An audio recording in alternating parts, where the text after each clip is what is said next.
Part 1. You will hear a conversation between a police officer and a woman who witnessed an accident. First, you have some time to look at questions 1 to 4.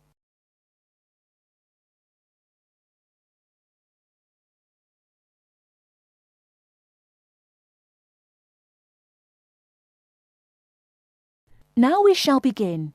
You should answer the questions as you listen, because you will not hear the recording a second time. Listen carefully and answer questions 1 to 4. Hello, madam. I understand you witnessed the accident. Have you got a few minutes to tell me what you saw? Yes, no problem. I don't have to be back at work for a while, so I'm pleased to help. Did you actually see what happened? Yes, I was standing over there, near the bus stop. I was on my way to get something for lunch and just happened to be looking at a shop across the road. That's when I saw the red car come out from the junction over there. You don't happen to know what time it occurred, do you? Well, I left work for my lunch break at 1, and it's only about 10 minutes walk away. The office, I mean. So it might have been about 10 past 1. Although I did pop into the shop for something, so it was probably closer to 1:15. So it pulled out of Monk's Road, that's the road over there, straight onto High Street. That's right, yes. Did you get a view of who was in the car? There were 3 of them. 2 in the front, the driver of course, someone in the passenger seat, and there was someone in the back. They were quite young. I doubt if they were much older than 20. Anyway, they came speeding out of the side road over there and hit that lady's bicycle. The driver didn't bother to stop to find out if she was okay. He just drove off along the main road towards the town centre. Is the woman okay? She should be fine. She banged her head when she came off the bike, so we've called for an ambulance. They always like to check you out in case you have concussion. But no, she seems fine. Before you hear the rest of the conversation, you have some time to look at questions 5 to 10.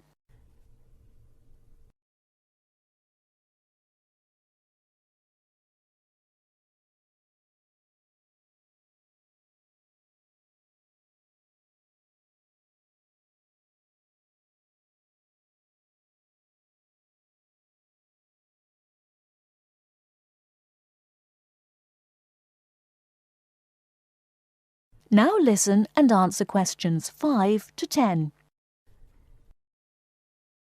The bike doesn't look too good, though. I don't think she'll be using that again. I suppose she was very lucky, really. If they'd hit her instead of the front wheel, she could have been seriously injured. It looked like they were just in a hurry and didn't want to stop at the junction. I know the traffic lights aren't working there, so perhaps they thought they could just pull out. Could you give me a description of the car? Do you know the make and model?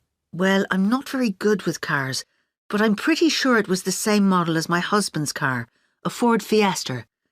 It was red, like I said, and quite old, and the door on the driver's side was damaged. It looked like it had been in another accident some time ago. I don't suppose you had a chance to take down the registration number, did you? I did, actually. Let me see. Y48BYW. Will that help you trace them? That's really helpful. It depends. It might be a stolen car, but at least we'll be able to trace the owner. If it wasn't stolen, then yes, we'll be able to find out the name of the driver. Now, would you mind giving me your contact details, just in case we need to get in touch about anything? Of course. What's your name? Mrs. Stansfield. Rita Stansfield. That's Stansfield.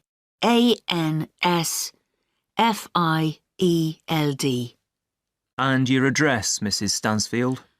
19 Althorpe Road, Bradford. That's ALTHORPE. Have you got a telephone number we can get you on? Yes, it's 0232 566 788. And do you have a mobile number? Yes, 07834 889 772. That's great, Mrs. Stansfield. As I said, we may get in touch if we need any further information, but probably what you've told me is enough. Thanks for your time. No problem. I'm glad to have been of help.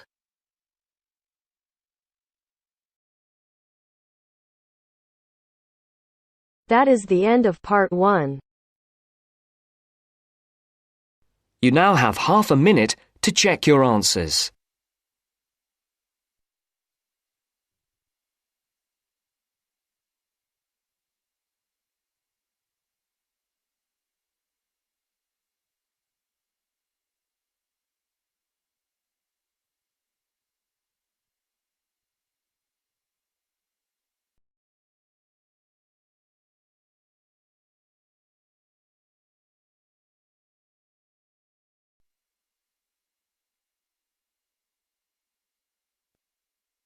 Now turns to part 2. Part 2. You will hear a recorded message giving information about an animal park. First, you will have some time to look at questions 11 to 15.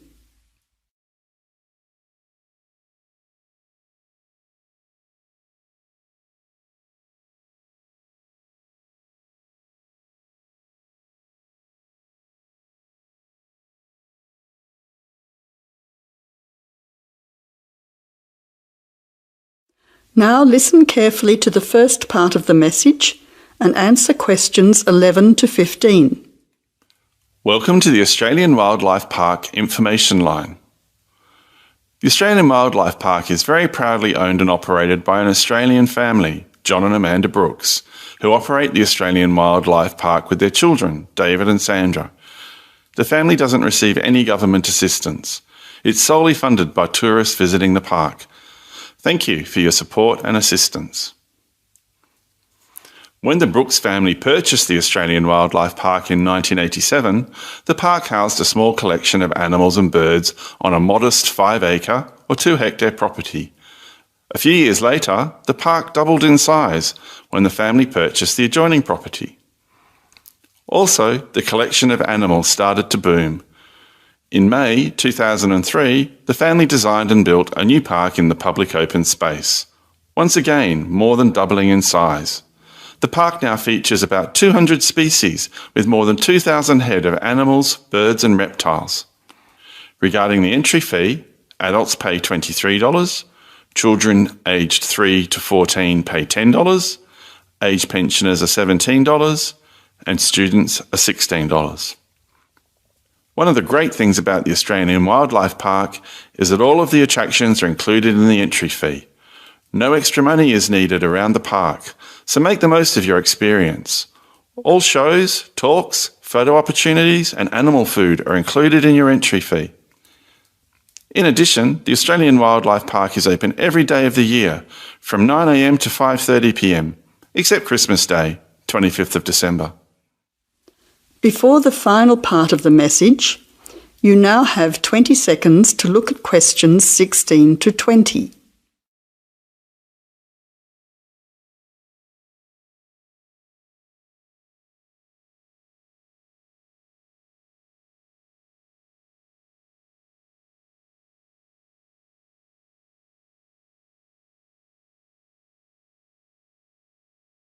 Now answer questions 16 to 20. Several attractions are available to visitors to the Australian Wildlife Park. Firstly, you can meet the koalas between 10 a.m. and 4:30 p.m. Here, people can view the koala colony in a natural environment. Another attraction is to feed the kangaroos between 9 a.m. and 5:30 p.m. Visitors can take a walk through the kangaroo enclosure, viewing them in a natural environment. Kangaroo food is provided and the kangaroos are very friendly. Also enjoyable are the wombats. At 11 a.m, 2 p.m and 3:45 p.m, there are interactive shows where the team is delighted to introduce you to these popular animals. Other attractions that may interest you are an interactive farmyard, suitable for children of all ages. Animal food is provided and the animals are very friendly. In addition, the working farm is where the country comes to town. Visitors can milk a cow, bottle feed a lamb, watch farm dogs gathering the sheep. All the excitement of a real Australian farm. When they ask for volunteers, be sure to put your hand up. Everyone can get involved. We at the Australian Wildlife Park hope all our visitors have an enjoyable time. See you soon. That is the end of part 2. You now have half a minute to check your answers.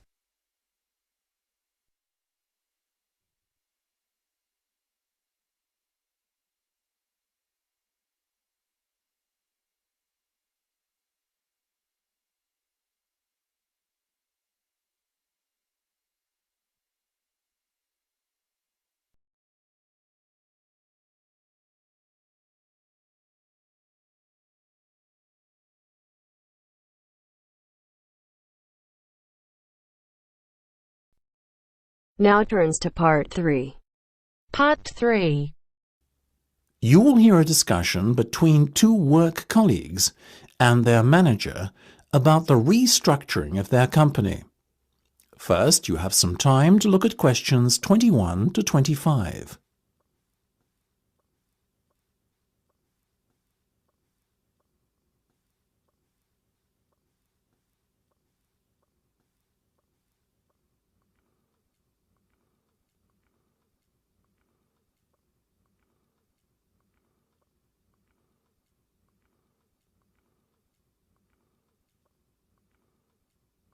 Now listen carefully and answer questions 21 to 25.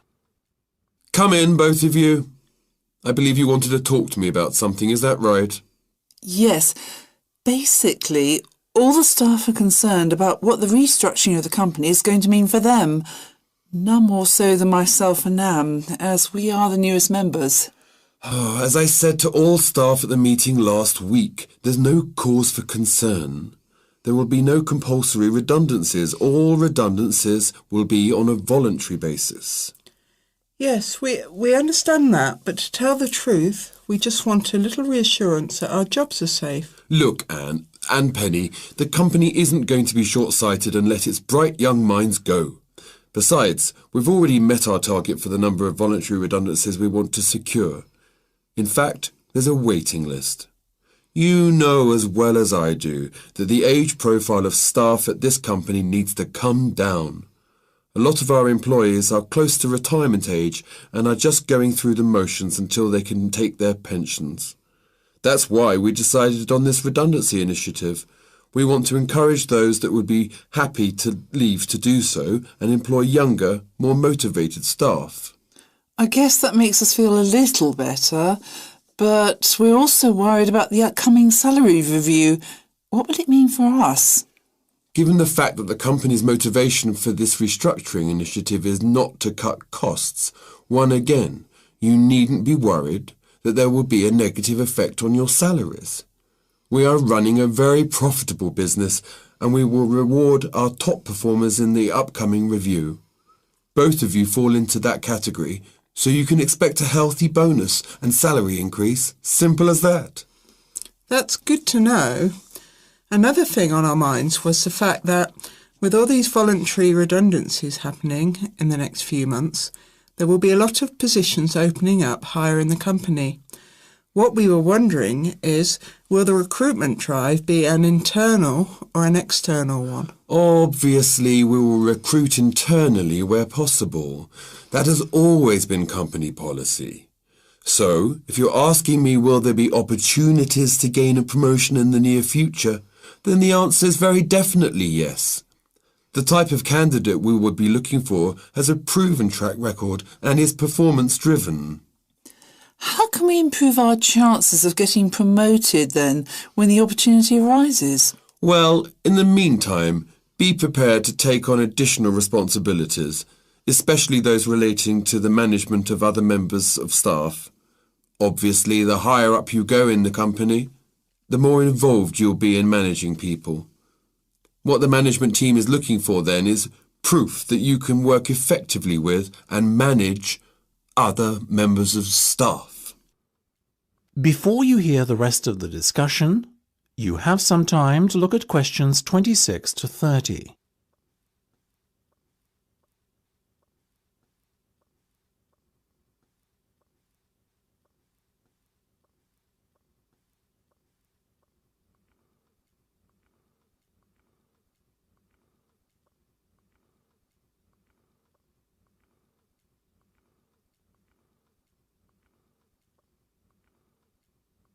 Now listen and answer questions 26 to 30. One more thing. Go on. This project you've given us to manage, is it a test of our abilities? I guess you could say it is a test of sorts, but look at it more as a chance for you to prove yourselves. Actually, now that I have you both here in private, can we talk about that a bit? Of course. OK, Penny, let's start with you. Has the timescale been agreed yet? Yes. You said we have a total of 8 weeks to bring the product to launch. So we've decided to allocate 3 weeks at the beginning to product research and prototype testing. Very good. Then after that, we are going to spend a further 3 weeks formulating our marketing strategy and doing some research and testing on a sample of the target market itself to get some feedback. And presumably the last 2 weeks will be devoted to the launch? Exactly. Now, let's talk estimated costs. Well, you've given us a total budget of £100,000.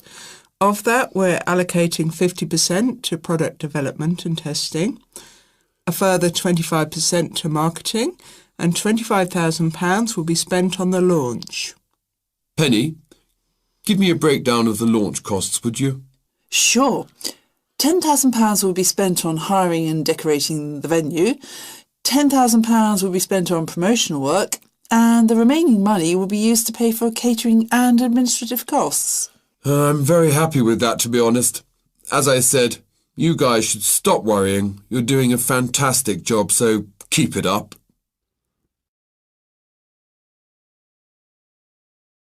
That is the end of part 3. You now have half a minute to check your answers.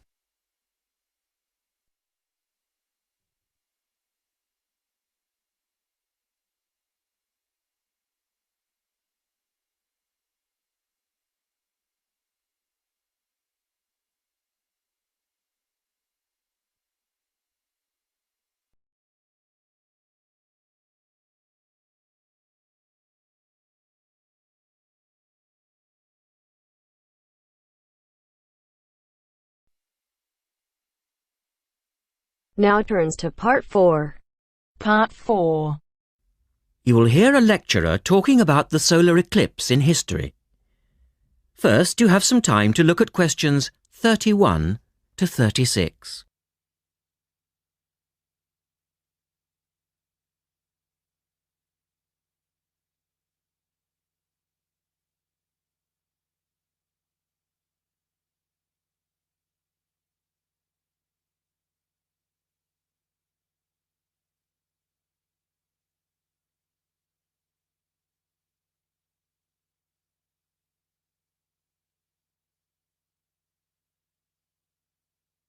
Now listen carefully and answer questions 31 to 36.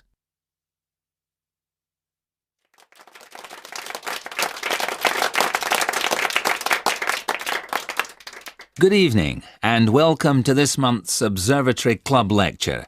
I'm Donald Mackey and I'm here to talk to you about the solar eclipse in history. 1,000 years ago, a total eclipse of the sun was a terrifying religious experience. But these days, an eclipse is more likely to be viewed as a tourist attraction than as a scientific or spiritual event.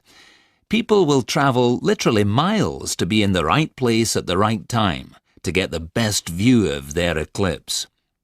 Well, what exactly causes a solar eclipse when the world goes dark for a few minutes in the middle of the day? Scientifically speaking, the dark spot itself is easy to explain. It's the shadow of the moon streaking across the Earth.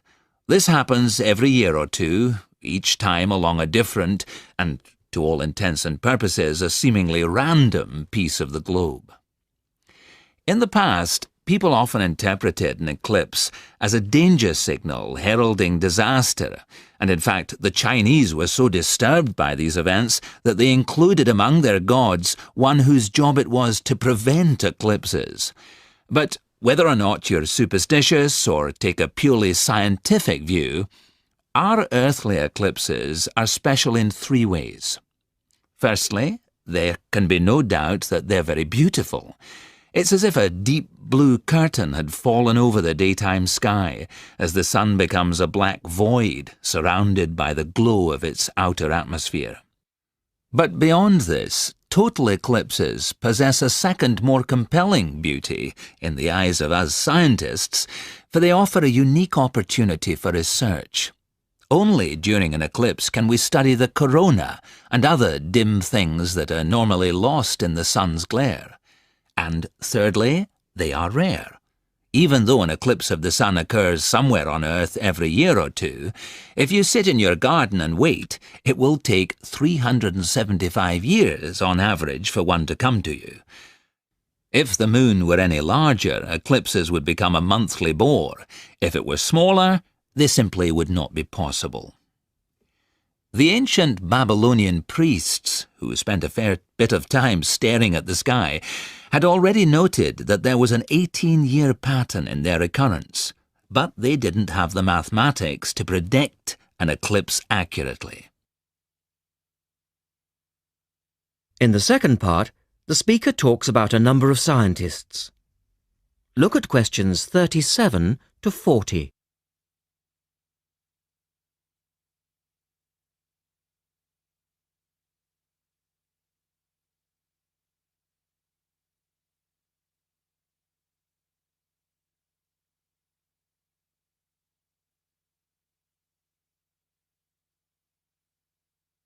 Now listen carefully and complete the table.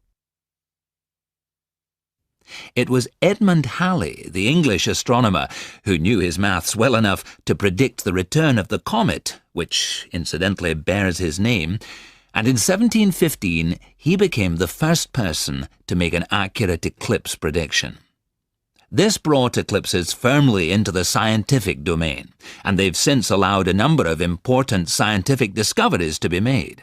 For instance, in the eclipse of 1868, two scientists, Janssen and Lockyer, were observing the sun's atmosphere, and it was these observations that ultimately led to the discovery of a new element. They named the element helium, after the Greek god of the sun. This was a major find, because helium turned out to be the most common element in the universe after hydrogen. Another great triumph involved Mercury. I'll just put that up on the board for you now. See, there's Mercury, the planet closest to the sun, then Venus, Earth, etc. For centuries, scientists had been unable to understand why Mercury appeared to rotate faster than it should. Some astronomers suggested that there might be an undiscovered planet causing this unusual orbit, and even gave it the name Vulcan. During the eclipse of 1878, an American astronomer, James Watson, thought he'd spotted this so-called lost planet. But, alas for him, he was later obliged to admit that he'd been wrong about Vulcan and withdrew his claim. Then Albert Einstein came on the scene. Einstein suggested that, rather than being wrong about the number of planets, astronomers were actually wrong about gravity.